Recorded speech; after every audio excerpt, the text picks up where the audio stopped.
Hey, y'all, when it comes to the AC business, trust goes a long way, and that's why I recommend Cool Kings Heating and Air. The good folks at Cool Kings are licensed and experienced technicians that provide the top-notch service that you deserve throughout Baton Rouge and the surrounding areas. They offer everything from emergency AC repair to complete AC replacements and maintenance plans tailored to keep your system running all year round. And right now, you can get financing on a brand new heating and cooling system totally interest-free. That's 0% interest on a brand new system.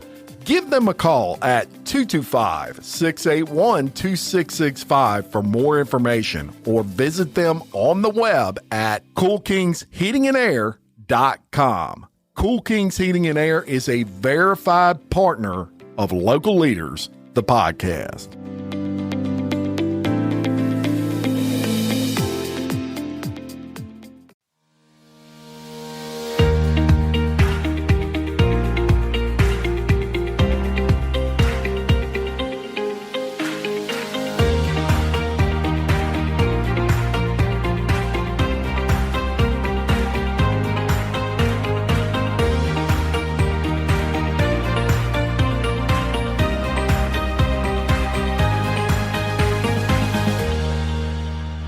Hey, everyone, and welcome back to Local Leaders, the podcast. And today I am joined by Livingston Parish Sheriff Jason Ard. So before we go any further, welcome to the show. Thank you, Jim. It's always good to be here. Well, I'm excited to have you here, and another year has flown by. They go by so quick. They do. They do. One of your flagship programs, of course, is the Christmas Crusade. Mm-hmm.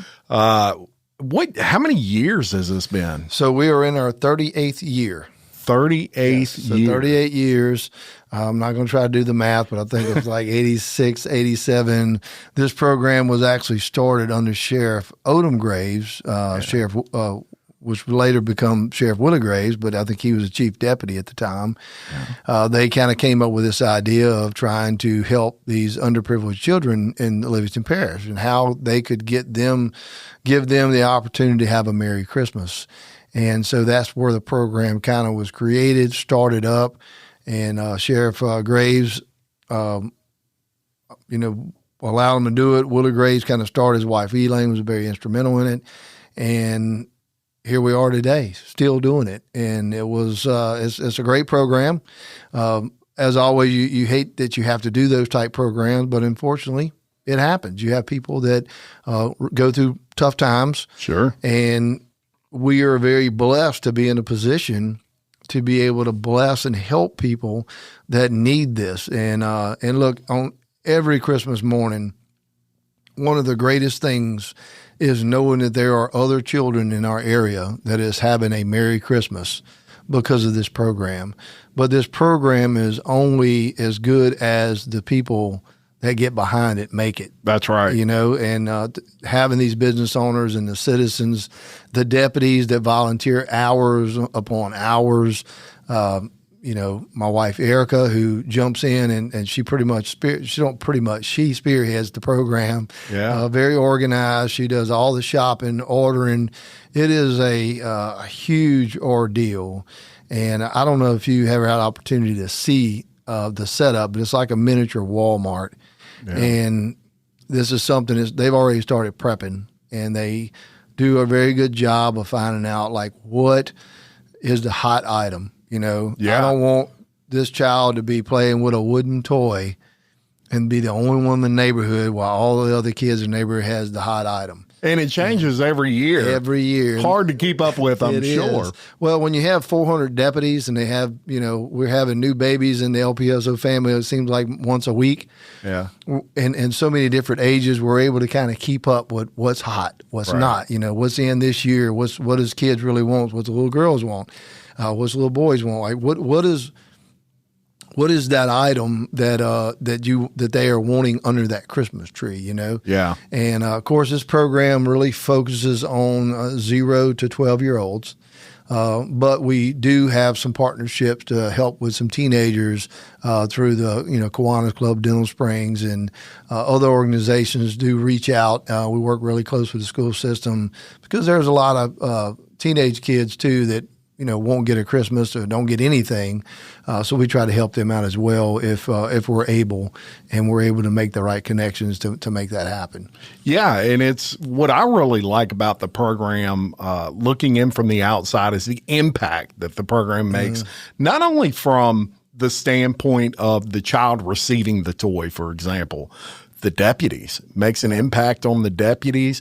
It makes an impact on the business owners that get behind this program. Maybe they hold their own, bring your toys up here and we'll get them to the sheriff's department. But you see your guys out there and gals, and they are, dedicating their own time, their own hours, as you say, to they do. And it's very heartwarming when these deputies, they just, and I know this from experience too. I mean, we see a lot. We really do. Yeah. And sometimes you're in a situation as a law enforcement officer, and you see sometimes people at their worst. And when these deputies, like we send these deputies out a lot of times to check homes. Like somebody will come in and they'll sign up for the program, and we have to keep the integrity of the program. Sure. So we have people to make large donations and we have people to make small donations, but we're going to make sure that integrity of that program is very much professional and we're spending your money wisely. So we have to check areas. Absolutely. We have to check people's background sometimes, and the deputies will go out and, they so many times, I can't even keep up with it, just dozens and dozens of times. Look, man, these people, I just went, look, they need more than just presents. Like they don't have no food. They get their electricity's not on. So that has created over years partnerships with other organizations. So Mighty Moms has helped us a lot when it comes to the food. Absolutely. We have a lot of churches that has helped us out with even furniture for families, getting electricity turned on. I mean, it's so many things that, and a lot of that is because of the deputies being good at observing the things that they're going into these homes and looking at them, but the coolest thing every year for me, and it happens every single year, is the deputies that come in, and it's a lot of them that actually sign people up. Yeah, and these are people that they have ran across, our citizens that they've had to deal with. I had to put a mom in jail, or I had to put a dad in jail, a guardian in jail, what have you. Yeah. And those deputies will sign this family up, say, look, this family's in need. We checked it out. We want to give them a good Christmas. No matter what the reason is we were there to do our job, we still are trying to be as, compassionate. Right. And fill a void there. Well, that deputy is usually the same deputy that is adamant that he gets to take those toys to those kids. Wow. And that's a big deal to be able to see that, because, we're not Superman, right? We don't have a heart of steel. We're going to have that moment where we don't want people to just see us like that. We want those kids to know that, hey, look, we're good people. Yeah. But we have a job to do.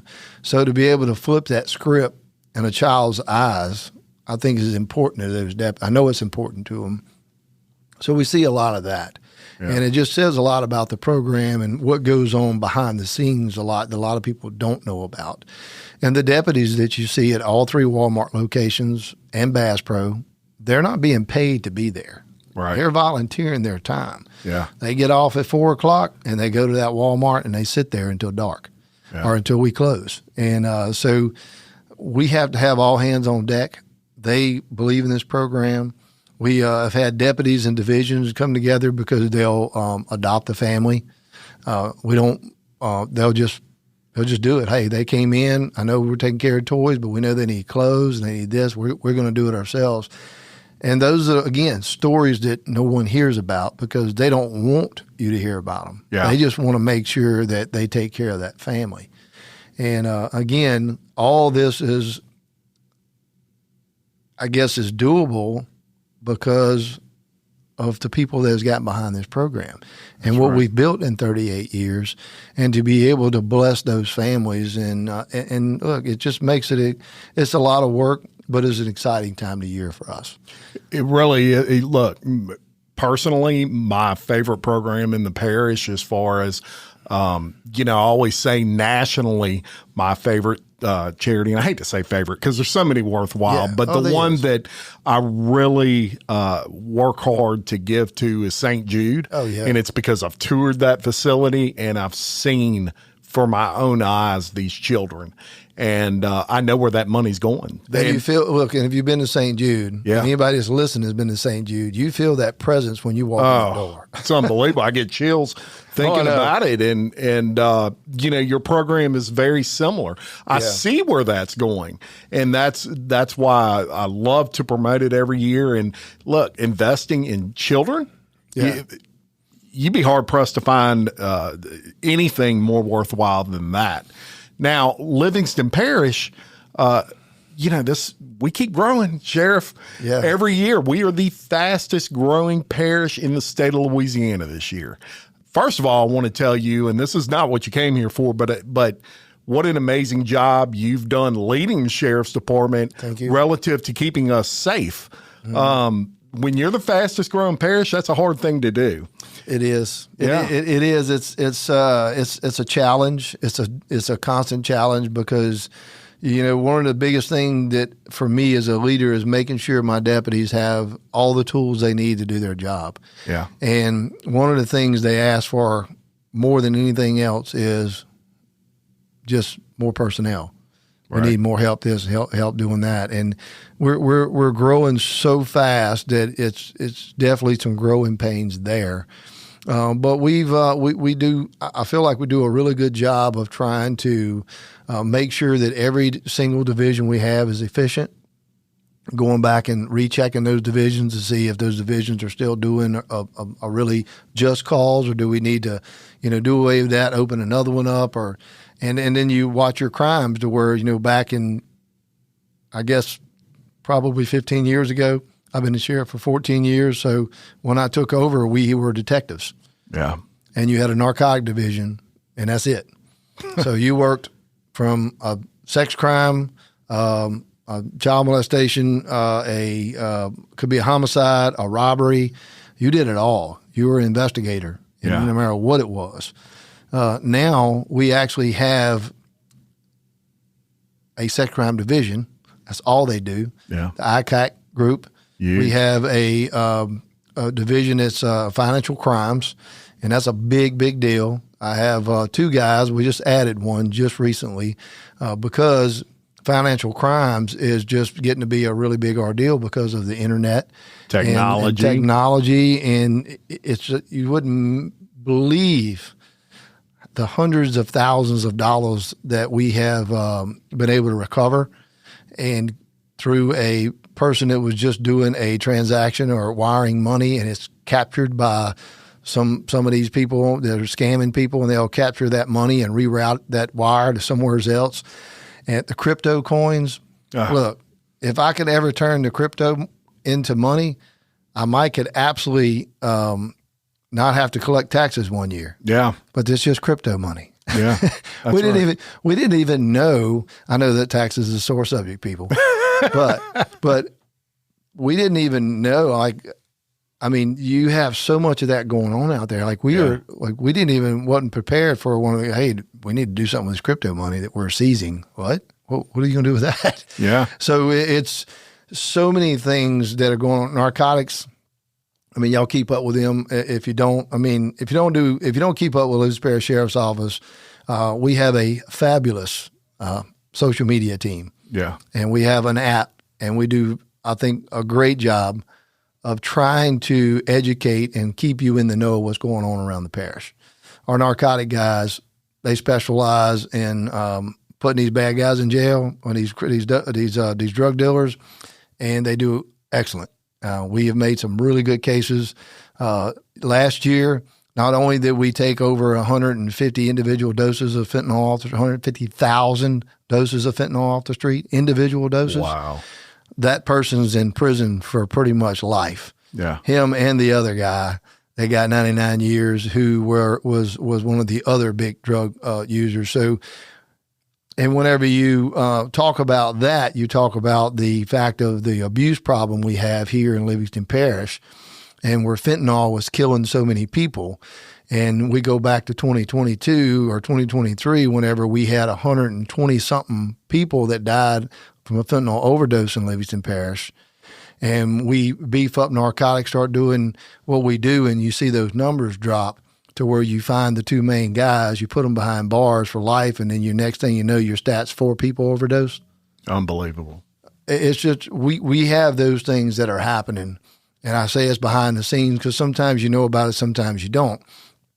But but this fast growing parish has caused us to have to think out the box and try to specialize, like domestic violence. We have a domestic violence unit. That's all they do, is work with domestic violence victims. And those individual investigators are very knowledgeable with that type of crime. And so now when you have a domestic violence related homicide, that's who goes in and works that homicide. Yeah. And they know and understand. And of course, when we have any type of homicide, all boots are on the ground. Sure. And all these divisions work together. But we've been able to specialize and do those type of things to be able to give you a more professional law enforcement service. And sometimes it's hard to do that, but we are fortunate to be able to offer and provide that for our community. Yeah, it's, and you mentioned briefly ICAC. I want to talk about that quickly, because that's a program that the sheriffs throughout the state of Louisiana participate in. Yes. Your particular division has really done some amazing things. I know you have some stats regarding ICAC specifically. I want to cover those quickly. So yeah, in ICAC, Internet Crimes Against Children. Yeah. And so it's a task force that from the Attorney General's office. Liz Merle actually had one of her people approach me, Chris Masters, who actually I spoke to, wanted to kind of get us involved in this ICAC program. And so I didn't know a lot about it. I am known in the law enforcement world. I'm not a big task force guy. And the reason I'm not a big task force person is because I want to make sure that my citizens are getting the service they deserve. And sometimes these task force will pull this deputy away from Livingston Parish and focus on another parish or what have you. And that's just kind of my views on it. Now, there are very good task force. We are a member and have some type of, our hands or some kind of connection with them. So we work with them. I just have never been a fan. And the reason I'm telling you that is, so I was approached about this ICAC before in the past. Yeah. And I was like, well, I don't really, and look, and sometimes when you're in a position that like I'm in, slow down a minute and really look and pay attention. Well, my stats wasn't showing that I really needed to be a part of something like that. And one of the biggest things about having been able to have a member on a task force is having the right deputy that can do it. So when I was approached, I sat down with Chris Masters. He was kind of my contact. Me and him had, some conversation. And I'm going to go ahead and throw him under the bus. Kyle Hotard, one of my deputies, he approached me about this ICAC task force. He said, Sheriff, I've been, looking into this. I really would love to be involved in this. I kind of want to make this happen. So we kind of started having the meetings and kind of liked what I seen. One of the biggest things is there's a lot of times when you run a big agency like this, and I really want the citizens, if you tuned out, tune back in, because I want you to listen to this part. There's always that time where maybe a detective doesn't give you maybe the justice you thought that you deserved, or maybe you made a complaint and you feel like that it didn't get looked at, or the ball got dropped, and they'll call the AG's office, the ICAC task force, and then that ICAC task force will usually reroute that back to my ICAC division, and we will relook at it. Yeah. Well, I really like that because there's so many times that I have no clue that detective dropped that ball. Okay. Yeah. We're a big agency. And sometimes if you don't make a complaint, we don't know that. And you have people that'll call me directly and we look into that kind of stuff. So that's kind of what kind of maybe got the ball rolling a little bit.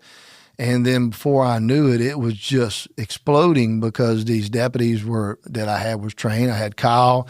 I kind of put him under one of my captains, which is Calvin Bowden, and said, look, let's just kind of monitor this. And then we started looking at a lot of our sex cases that had been coming through. We had a lot of good ones, but we had a lot of failures. And that made me revamp. And I actually did we now have 4 detectives that only do sex crimes. They do nothing else. We did have juveniles doing sex crimes and juvenile stuff. And that can get to where, like I said earlier, you can be more efficient by having a sex crimes investigator. Yeah. And so that's what we did. ICAC was one person, which was Kyle. We now have 3 people in our ICAC division. Probably could use 4 or 5 more, and they are killing it. Yeah. I mean, these individuals, they work really well together. A lot of investigations lead over to each other from your just your sex crimes division, which is dealing more with victims. Your ICAC division is dealing a lot with people that are on the internet seeking out these predators. I say on the internet seeking out their prey. And so it's more of a proactive unit trying to identify and catch these predators before they actually get a victim. But through that, we've arrested over 185 people. We've been in almost 2 years. So less than 2 years when we started ICAC. It's right at 185 people that's been arrested. Nearly 200. Yes. Wow. Already cases. And these are good cases. They're disturbing cases, but they're good prosecution. And what I've always, and I'm going to look at these numbers because they change all the time. And this is the thing that really gets me whenever we talk about this. So we've been in 36 different states when we do these investigations. So we've touched over 36 different states. Our investigation has led us. That means also we've arrested people from 36 different states.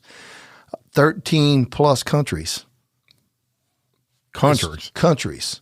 Now, you see these, when you see us go out and we put this stuff out on social media, really pay attention to where these predators are from. Not all of them are from Livingston Parish. Right. Most of the time, a small majority of them are from Livingston. They're from all over the areas around us, and we basically get them to come here.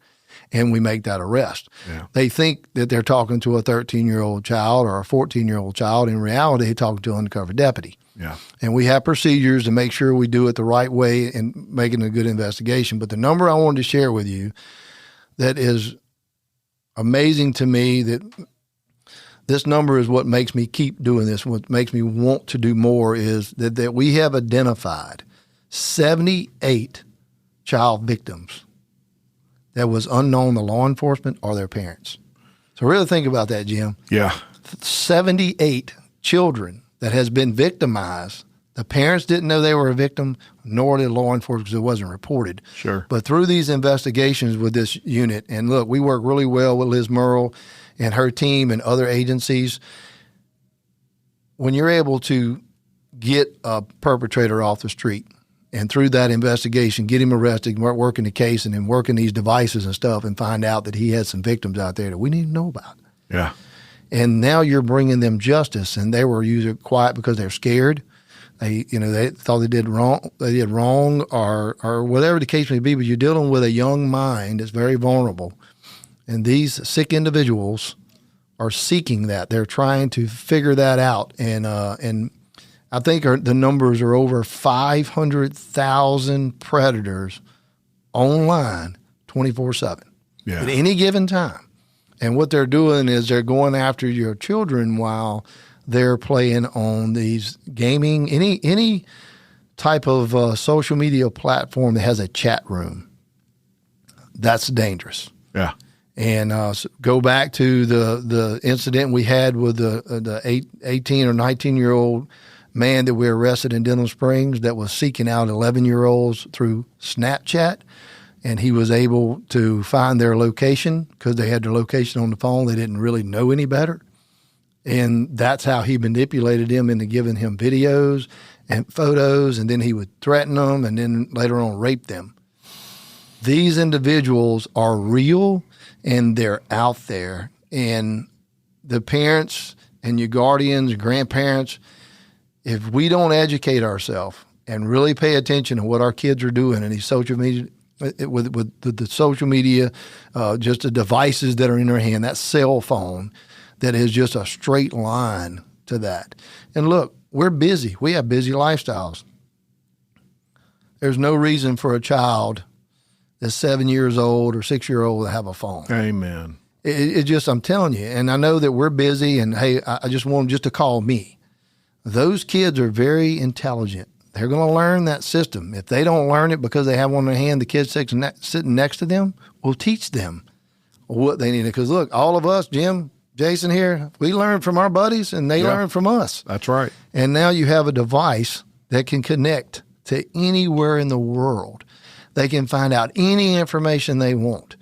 You can't even tell Uncle Johnny stories no more because they can tell you it's false. That ain't true. Uncle Johnny ain't the one that went to the moon. It's this guy right here. It's the Armstrong guy. Yeah.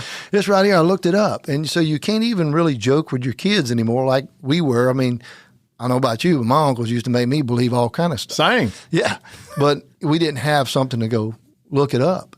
And I say all this because our kids are such, they're on a level of intelligence right now at a young age that's scary. But I don't want to take away from the fact of what they need to be focused on, us as parents, is how vulnerable they are right now with those cell phones. And this is so real. We do these things. Everybody knows Chris Hansen is located in Livingston Parish. Oh, yeah. Very good friend of mine. The way Chris Hansen and I met is he actually reached out to me about a case that he wanted to talk to me about. I said, no problem. And we were going to interview. And through that, he actually started watching my social media page. And next thing you know, he calls me a couple months later and said, hey, man, I see y'all got some really nice cases going on. And, that's kind of what I do. And I'd love to work some operations with you guys. Would you be willing to do that? And I was like, sure. No, let me think about it. I didn't have to think about it. I mean, it's Chris Hansen. Everybody would love to see that. I said, yeah, check man. My schedule. Yeah. So we invited him down, and he comes down. We started kind of doing these operations, and he's a really genuine guy. And man, the things that we have seen, and look, I'm in my 33rd year, and I've seen some things in law enforcement. But when we get on these operations, it's always something new. Yeah. And it is crazy, and it is very, very scary. I am very, I don't know how a parent does what they do today that has young children. I really don't. It's got to be difficult.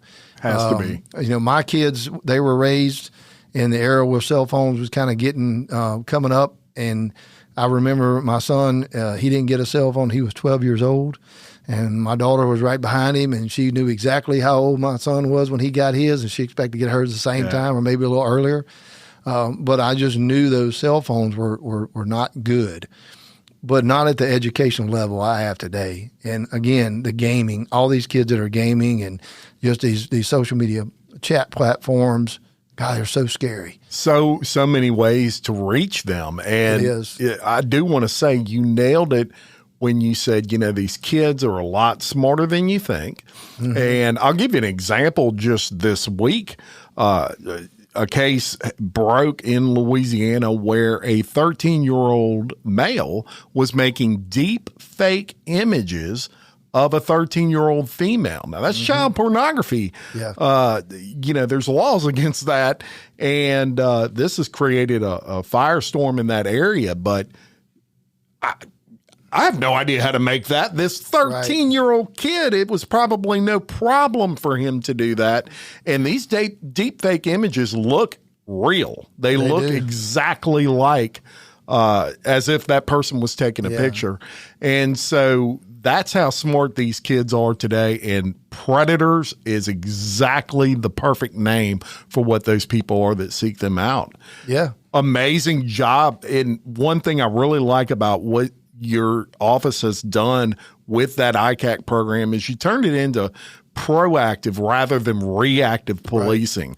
You're catching these predators before anything happens. Yes. Instead of someone making a report saying, that my child was raped by this adult, and you're starting from the back end. You're catching it in the front end. Yeah, and we've had these incidents where these individuals have came over here with guns. Oh, wow. They came over from areas, Biloxi, Arkansas. I mean, they've drove down here. Arkansas, state's over. State. They drove down here to have intercourse in their mind with this juvenile, 13, 14 years old. I mean, what are they going to do if it's actually a 13, 14-year-old female and male? Because it could be boy or girl. We've arrested them for both. And this actually happens. Are they going to just leave knowing that this person, this child is not ever going to say nothing? Are they going to threaten them? Are they going to become somebody that they, going to be haunted by the rest of their life? I mean, think about it. 78 victims were already unknown. Yeah. That has been victims that wouldn't tell nobody. And remember this, nobody wants to disappoint their family, right? Your parents. That's one thing you don't want to do as a child is disappoint. That's right. Your father or disappoint your mother. I mean, we make our parents mad all the time. That's different. Yeah. It really is. Disappointment is these predators, they prey on that. Yeah. And they know what they can and can't do. And dozens and dozens and dozens of people that we've arrested, I think earlier it was 185 that we've arrested. There's a large majority of them that without a doubt have done this before. Yeah. Before we called them, this was not their first rodeo. It probably wasn't their second rodeo, but it was damn sure their last because they in my prison. The Jason Ard? The Jason Ard Hotel Motel. And I can tell you that we have worked really hard with Scott Pearlou on this. We have stayed on top of this to make sure we get the best prosecution as possible. And it is working. And I know that when talking to the ICAC guys, when they tell you, as soon as they find out, see Denham Springs or anything to do with Livingston, they usually ghost us. Yeah. Okay, great. Then what will we do? Well, that's why we have been actively helping Liz Merle get all sheriffs on board, because I want you to ghost the state of Louisiana. That's right. And we now have a great partnership. I don't know how many sheriffs are on, but I think it's over 58 now. If it's not 58, it's going to be really close. There's 64 of us. And Liz has done a great job, her and Chris Masters, of going around talking to these sheriffs. I do my best of trying to pick on a fellow sheriff to tell him, why ain't you a part of this division? You're not good enough. Just kind of having that relationship of being a little competitive, and we do that because we need them to be a part of this team. And so the last operation we did in the Watson area. I think it was on Fox News the other night. Yes, saw that. One was a doctor. We had some individuals in their 40s that decided to go swimming in a swimming pool, and it's just crazy stuff.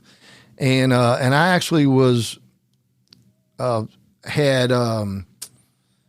walked in the room, I just want people to know, when I walked in the room, we had people there from East Baton Rouge Sheriff's Office, Ascension Sheriff's Office, several PDs, Slidell. I'm gonna miss somebody, but it was several of them. This is not just Livingston Parish deputies. This is a task force. Yeah. From all over, and we're working. And like I said, we're making these cases. We arrested I think one or two individuals out of the 11 or 12 we arrested that night were from Livingston. Then you have Baton Rouge. We've arrested them before from Biloxi. They've drove from Biloxi. I mean, it's crazy how far this is spread. And I actually was afforded the opportunity to Representative Kelly Hennessy to come over and actually be a part of that sting. And she took that opportunity. Matter of fact, I think she was so interested and intrigued by it. I left about several hours before she did. I think she hung around and worked with them most of the night just to learn and educate, to see what we're doing with boots on the ground and these operations. And I wanted them to see that. Now, this is one of our representatives because, hey, Yes. we might need some money over this way for this. Liz may need some money, and now they know the importance of these sting operations. These are not something that we just sitting around twiddling our thumbs, trying to make this stuff up. This is real. And everybody we put in jail, we're stopping them from victimizing someone's child. That's right. And these people are legislating law. Right. And when they see that firsthand, and it's one thing to see it on the TV, it's another thing to be there and witness it. I'm sure it had an impact on Representative Hennessy. Oh, it did. And it was one of them things that it just kind of an idea came to me. And of course, I'm sure that I'm going to have, Roger and Shane and all of them going to be calling me, what about us, Yeah. And hey, come on. Need to see it. You need to see what we do here. When you go behind the scenes and you're able to sit and watch these individuals work. And I think one thing that Kelly will tell you is the way these deputies were so into it. Like they were, and then from one moment they were sitting there kind of doing the work, explain how they're doing it, and boom, jumping up, putting vest on, guys on the way, he'll be here in a minute, and went from investigative mode to tactical mode that quick. Wow. And it is absolutely something that is, it needed to happen. I wish I'd have done it years ago. I'm not scared to say that. I'm glad I'm doing it now, and I'm glad that we're in a position to pretty much lead the way for the state of Louisiana, and work really close to an attorney general I think is doing a great job. We have a great working relationship, and we have the right people that are sitting in the right chairs to be able to make this thing happen. And so I hope that we are continuing this fight. And again, my goal is to have this predator click on any address in Louisiana and say, you know what, I better not even go there. That's right. And that's our hopes. And I hope that we can eventually tackle this nationwide. And I know they're working on it. And it's a big thing to say, but I see what we're doing on a small scale and the impact that we're making. It's out there, it's real, and we just can't stop fighting it. And I can tell you that just reading through the chatter that I read through on social media like Facebook, the reputation that Livingston Parish specifically is getting for don't go there. Right. Don't legit. Come there. Yeah. That's right. Don't. I can't believe these people keep going back to Livingston Parish. They're not getting away with it there. And that's a reflection of your affiliation with Chris Hansen and this thing going national. Right. Like you said, some of these people don't live here, but they're familiarizing themselves because of the True Blue Network and the Livingston Parish Sheriff's Office working so closely with Chris Hansen's. Yeah. Look, we did the second sting with Chris Hansen in the same area, at the same house. Yeah, the same house. 3 months later, just as many people. Yeah. Like if you watch some of the episodes, you know where we're at. And, now we're moving around, but it's like, I don't know. Chris is big asking the same question is, why do you do this? Why do you do it? And he said he's never got an answer. Never. So I think they have something wrong with them, mental capacity, whatever, but I don't care what it is. You're not going to do it here in Livingston Parish. Yeah. We're going to catch you, and we're going to make sure that you get not only justice, but just the fullest conviction I can possibly give you. And I'm glad, again, that Scott Pearlou got on board and has really done a good job of helping us get these prosecutions when it comes to these type cases. He really has. And, you're protecting the children, doing a great job of that. And that leads me into my next topic, which is another program that you started. This is the school safety detail. Of course, thank God we've never had to deal with some major school shooting like they've had, Uvalde, these places that all of us have heard of, broke all of our hearts seeing just horrific tragedies like that. But that doesn't stop your department, Sheriff Ard, from ensuring that we're doing everything we can to protect those kids, and school safety detail is a big deal. Tell us about that. It is. And look, several years back, I actually tried to pass a sales tax to try to make sure I can put an officer in each school. And, knowing what I know today and once we got through that, of course, it failed.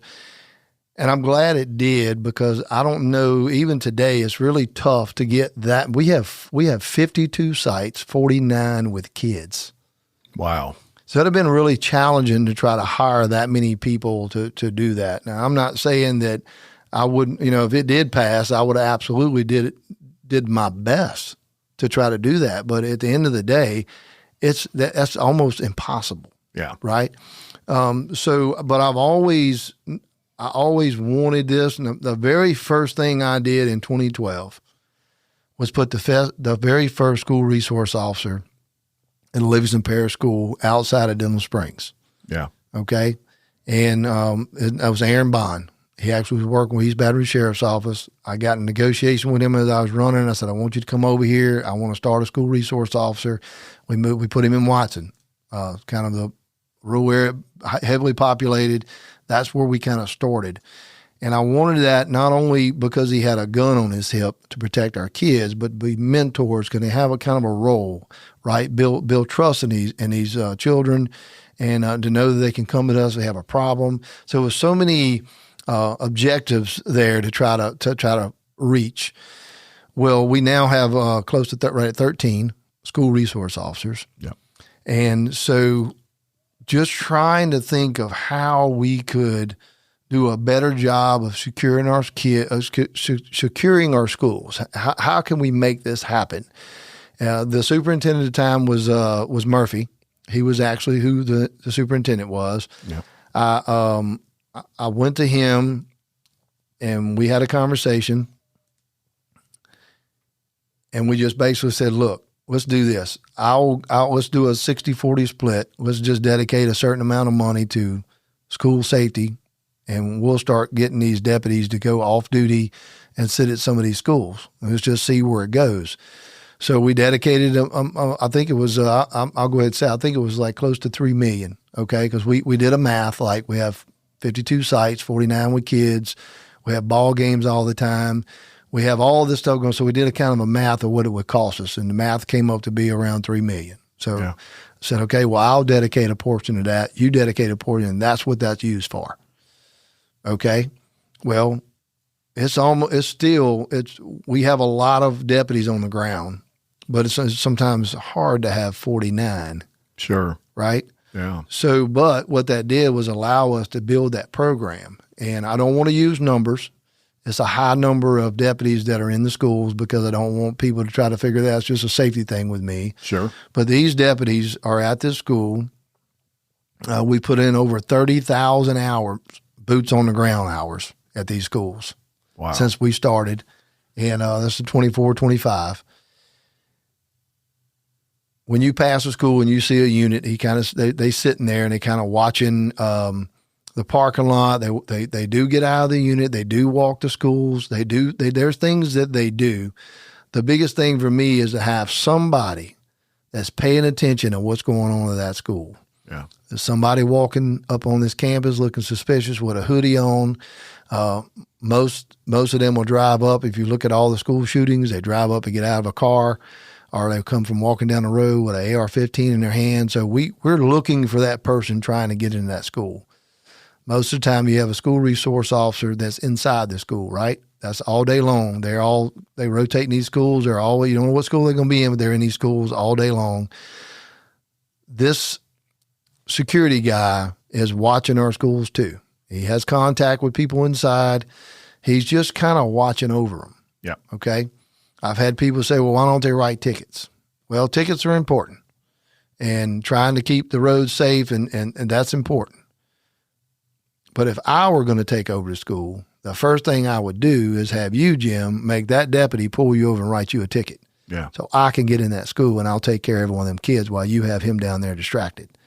Yeah. That's why their sole job is to watch those children and watch that school and look for any kind of suspicious activity, and then they approach it. Yeah. And we have had a lot of incidents that they have stopped. And a lot of times we don't appreciate the things that go on. I use the word behind the scenes a lot because we have a lot that goes on behind the scenes. One of those is when we have a divorce court at the courthouse and one of the parents don't get their way, it usually winds up at the school. Yeah. And sometimes before we can get somebody there. That don't happen anymore. That's huge. That is. And let me tell you what you don't want to deal with is an angry father or angry mother, and you're in between them and their children. I don't ever want to be in that position. Unfortunately, we get there, but we got to make sure that we keep everybody safe. Yeah. And those are just the unfortunate situations that we find ourselves in because that's our job. That's just what we do. But that school safety has been a big thing for our kids. It makes me feel good as a father to know that these vehicles are there.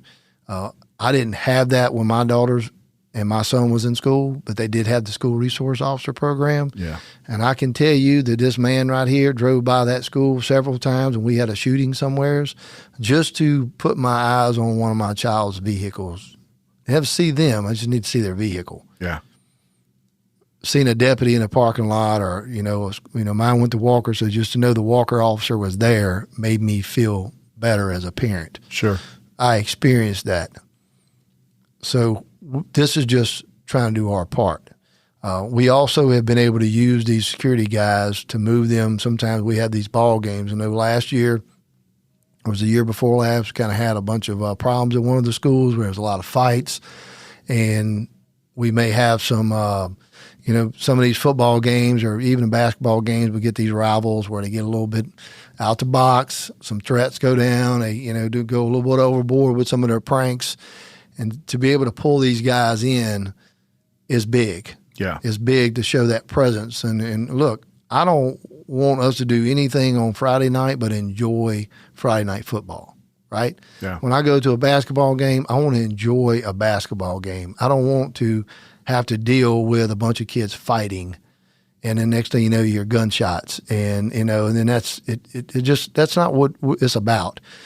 So again, this is one of those I believe is a very much a proactive division that is trying to keep things from happening, showing that presence, and being ready for what we don't want to ever happen, but could happen at any minute. Yeah, and and we get a lot of parents that send us emails or kids that are reporting things to school resource officers now, or, little Johnny's said he's going to blow up the school. He's going to blow up the school bus. He's going to, shoot a teacher tomorrow.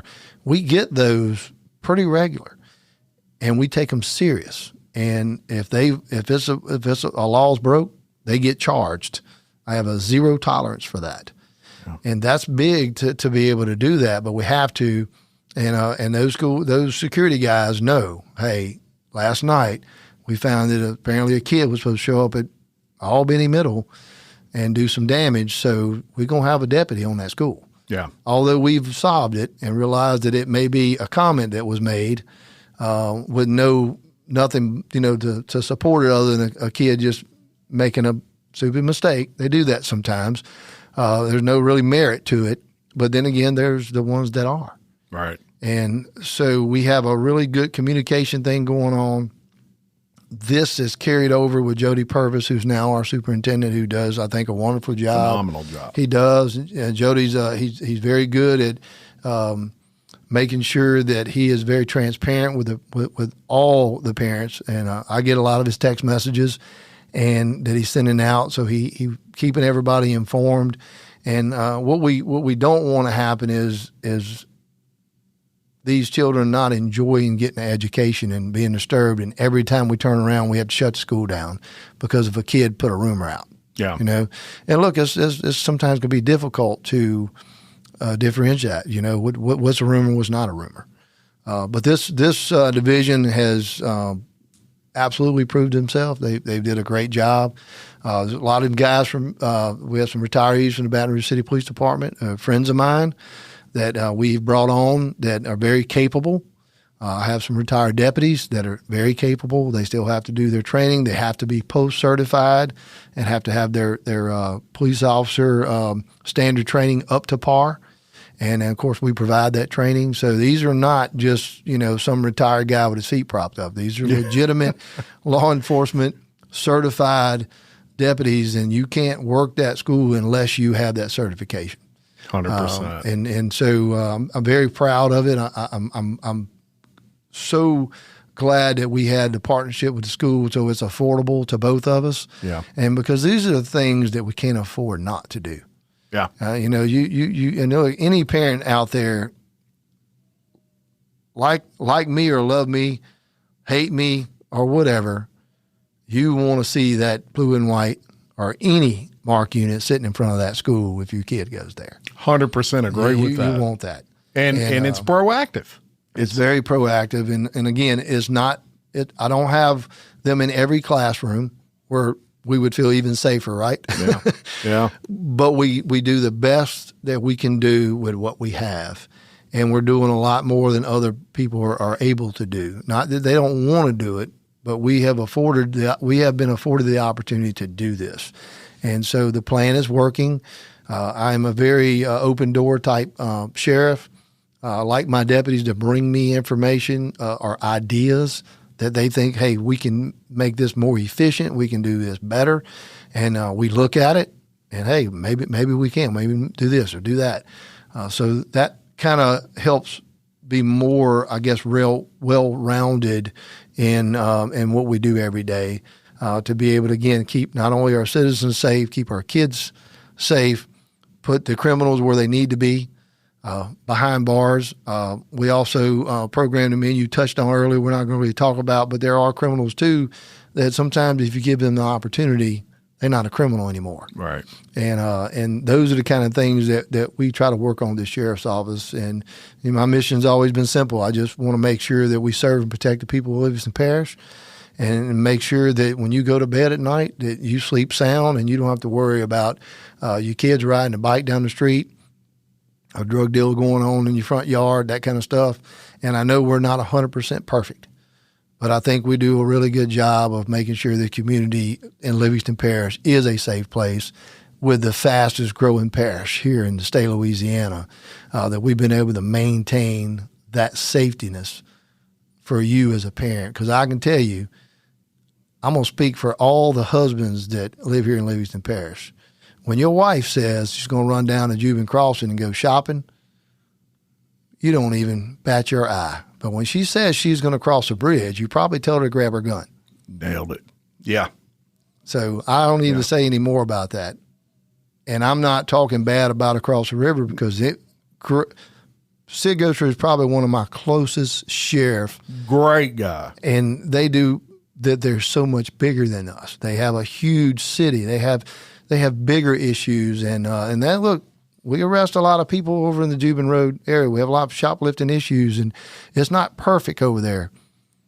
But my statement is what it is, and it's the truth. Yeah, you say grab the gun. I say don't go there. I mean, especially my daughters who are 20s now. Yeah.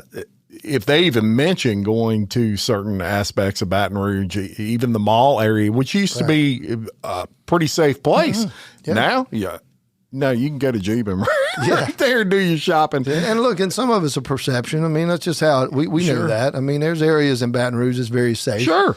But it's that feeling you get, and I don't want you to go across that river. Like, you just don't go. Why do you have to go there? Yeah. And then look, and a lot of that too is us because we know we got to go now, right? That's right. Just go to Juban. I don't want to go shopping today. Cross that river? I don't want to have to cross that river. I do it all the time. But that's just, that's who we are. We're protective of them and our family, and that's right. And you just can't help it. And I know that the deputies we have here, they love this parish. They live in this parish. Their kids go to school here, and I know the compassion they do have for serving here in Livingston Parish, and that's the compassion that I try to show each and every day when I go to work, and try to make sure that we provide the citizens with what they have, and that has always been a safe place to live, work, and raise your family, and we're going to continue to do that.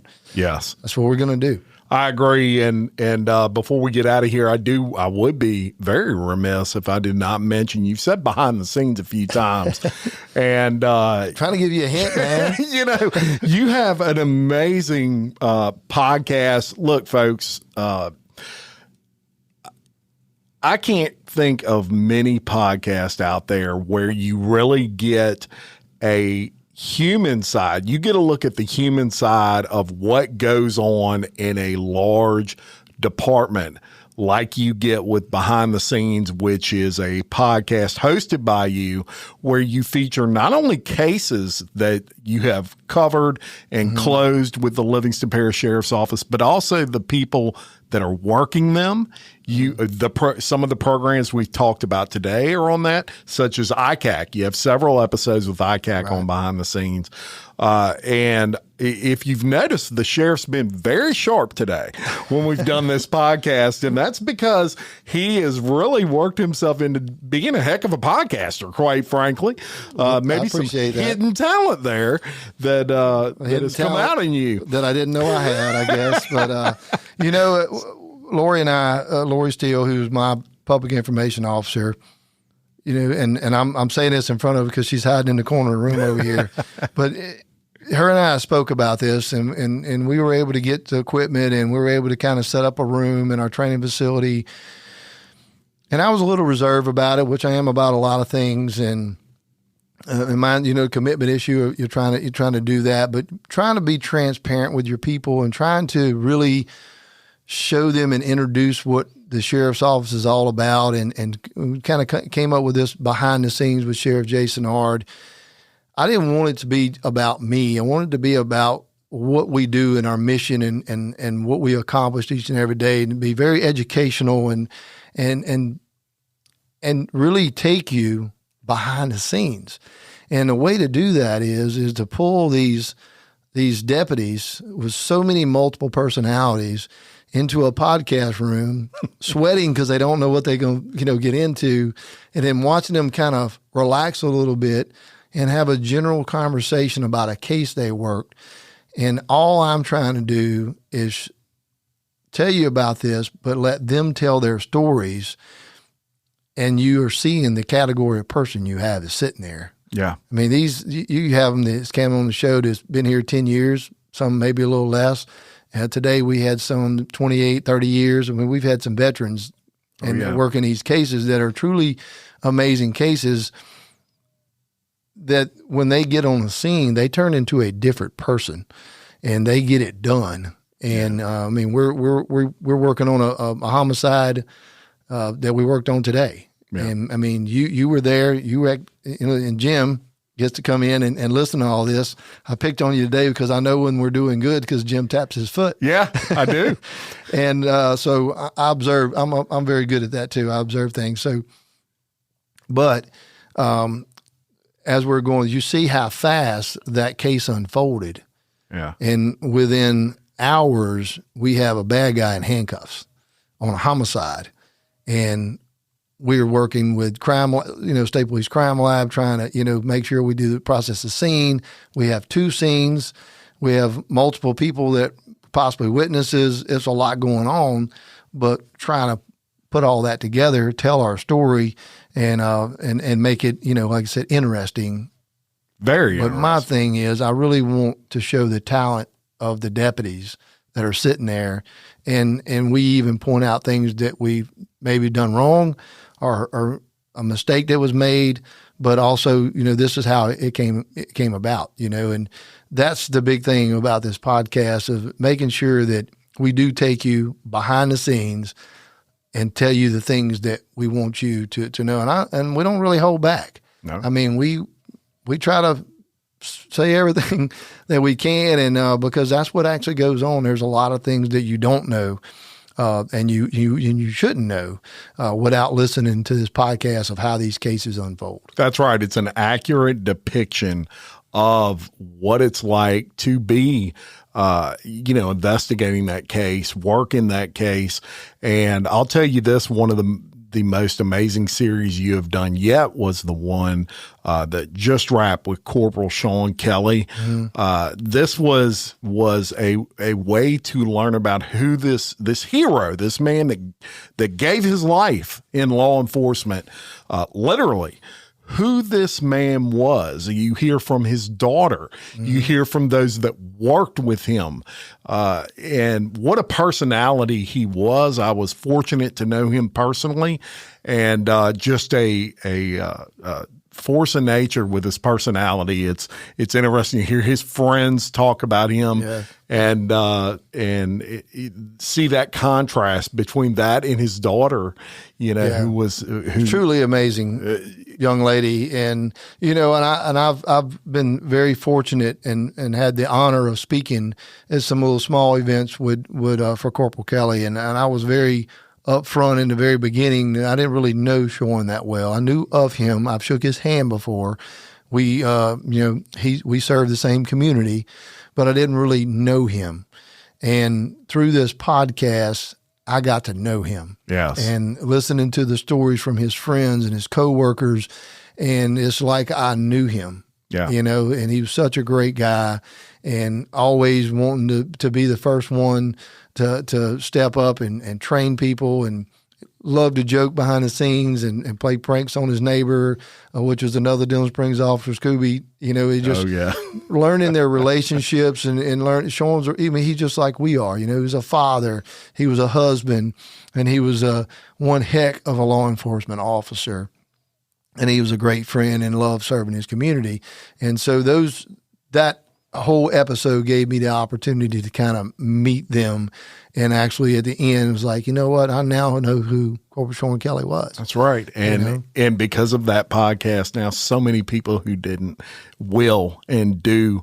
And so that's why these podcasts like this and the transparency that you offer, that's why it's so important. Yeah. And so thank you for opening up, your department in that way where people can see that. This was done by choice. Sheriff Ard chose to do this. Yeah. And it's really a benefit to the entire public.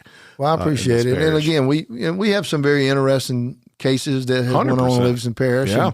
And, that's where the entertainment part comes in. Yeah. But I also, again, like to make sure that we introduce these cases in a way that it can not only just be a learning point, but hey, these are the deputies that are working your scenes. Yeah. If something ever happens, these are the ones with the boots on the ground that are, giving their spare time. And a lot of these guys are getting called out to these scenes. They're, look, this one we just did, which was the one that happened in Dillon Springs and I'll go and give them a little hint. It was over the Dunn Road area. It was the massage therapist that actually went to a house and she gave massages. Yeah. And she wound coming up missing, and it was, and we kind of just take you through the whole thing. So we have these things that happen all the time. Yeah. And we want to make it interesting as far as just telling the story. And again, point out the talent of these deputies and let you know that, look, we are prepared. We are very capable of doing this. And that's kind of, keep things going. But again, transparency is important. We want you to, tune in, listen. And we don't always just do, those. It's a variety of things that we talk about. All over the gamut. So everything from programs to SROs. You did a podcast on that. You've done a podcast on the financial crimes division. Which to me was one of the most interesting, most educational eye-openers for me, myself. I mean, I know a lot about that, but that division there is kind of that division like, wow, that's pretty impressive. Yeah. That y'all are able to do that. Got to be a human calculator to figure exactly, out. But they do, man. It's unbelievable. It is. And I can go on and on about the different divisions and the things that they've accomplished and the good. I know there's always those that we don't bring justice to. We're not able to make a good case on. Yeah. We're never going to be perfect, but we try really hard to be perfect. And it's just sometimes it's impossible, but you just get up, brush your shoulders off, and then keep going and try to do even better the next time. That's right. And so I'm going to link in the description of this podcast, the link so you can go follow on YouTube, Behind the Scenes with Sheriff Jason Ard. And you just click that that follow button, and you'll be notified every time a new episode drops. So make sure you do that. Before we get out of here, one more thing, back to Christmas Crusade. I'll just spit out some dates here for people. Applications are being accepted December 1st through 5th and 8th through the 12th. Right. And so that'll be at the training center, correct? So, yes, the training center over on Woodside Drive, we actually start collecting the donations, the monetary donation and toys on November the 29th, I believe it is. That's the Saturday after Thanksgiving. Yep. And so you'll see deputies outside of all 3 Walmart locations. You'll see them at Bass Pro. And those deputies, you can drop off new toys. You can drop off the monetary donations. I think we now have a QR code. You can actually just make a donation that way. And so then December the 1st, we'll be taking applications. The best way to do this, if you will download the LPSO app, Livingston Parish Sheriff's Office app, you can go and you can actually get a printout of whatever you need. You can actually, it will take you and give you a guideline of everything you need to know about our Christmas Crusade program. We have a lot of people who want to help out. They want to do, collect toys. So that will help you get the information you need by just downloading the app. That's right. And business owners with big pockets, they are a nonprofit 501c, so you can get a tax donation. You can. All my business owner friends out there that are looking for that end of the year, you know what? Pay Sheriff Jason Ard's Christmas Crusade and not the tax man at the end of the year with the federal government. Yeah, taxes are such a bad I'd subject. rather give it to you, Sheriff. Right. And I know they say, well, I'm already giving it to you. So look, I'm only the collector. I don't do anything. I only collect it. That's my duty, sworn duty, and the Constitution tells me I have to do it. That's it. That's it. So we're going to honor the Constitution. That's for sure. Well, thank you so much for coming on. We should do this at least once a year, maybe just have a wrap up of what's been going on in policing that year, and be proud to do that. Talk about all those things. But I do appreciate you coming on. Thank you for all you do for the sheriff's office. There is no one more pro-police than Jim Chapman, and I can tell you I am super proud of every one of you over there. So many personal friends with the Livingston Parish Sheriff's Office. And I do want to say this. Halloween just passed, and one thing I noticed this year, and this is I don't think it's a political thing, but in stark contrast to the last 4 years, let's say, one thing I told my wife was, I don't see as many policemen and firemen dressed up, these kids that come to your house and you hand candy to. This year I saw a ton of them. And that made me happy because when I was a kid, that was the first thing I ever wanted to be, was a homicide. Of all things, maybe that makes me a little bit crazy. I don't know, but I was the fan of a show where the guy, the star of that show was Fred Dreyer. It was called Hunter, and he was loved that show, and he was a homicide detective, and that's what I wanted to be at about 12 years old, and so I'm glad it seems like kids are going back to such an honor profession. It's funny you say that. I actually have received about a half a dozen photos of some were random people, some were friends of mine. With their kids, either with a cop hat on, a cowboy hat on. They was a sheriff for Halloween, and it was a very. It's always a little. Makes your heart feel warm whenever you know those kids are wanting to be a police officer or a firefighter. That's right. And so I think it was several little cowboy hats that were popping up every now and then with the sheriff badge on. And just makes you feel good. Love that. It really does. And so thank you so much for listening. Please check out, thank these guys at Christmas Crusade. They don't do it for the thanks, but go up to them, shake their hand, and tell them thank you for keeping us safe here in Livingston Parish when you see them out and about collecting these toy donations. And until next time, I'm Jim Chapman, reminding you, love your community, support local business and local sheriff's departments, and keep leading. Thank you very much.